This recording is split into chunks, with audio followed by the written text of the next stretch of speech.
Alright, magandang hapon mga kaibigan, ano.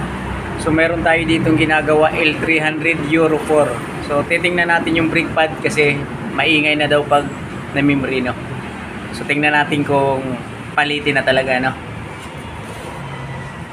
Iyan. Tanggal na to eh. Ayan, oh. Kinalas na natin yung bolt ng caliper, ano.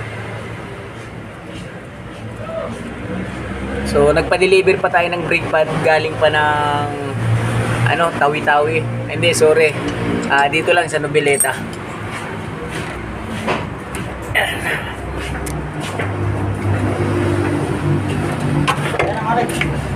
Sana.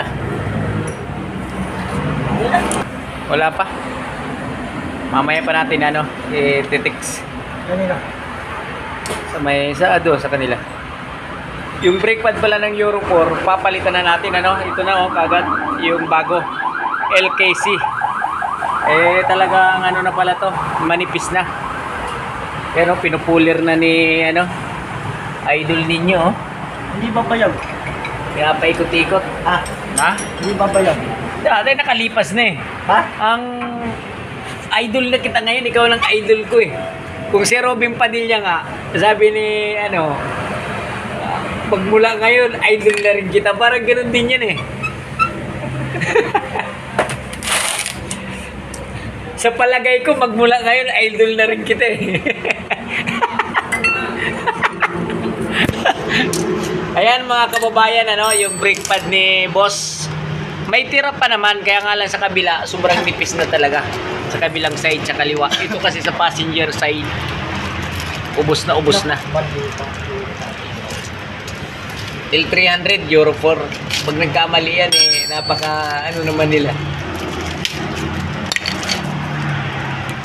Di ba?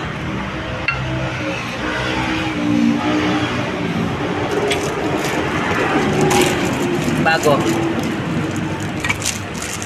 Ito yung bago. Alam nyo kasi mga bossing, ayan mga kapatid, yung LKC, subok na talaga to. Ang meron lang dito si Nerves o kaya dito sa suki natin sa Gahak. Ito kasi suki nila dito sa Noveleta kaya doon tayo nag-order. Suki nung customer. Diba? Kung saan lang, siyempre, susuportahan natin ang ating mga customer kung saan nila pwedeng bumili. Nasa kanila yun. Ayan, no? Alright, doon na tayo sa kabilang side.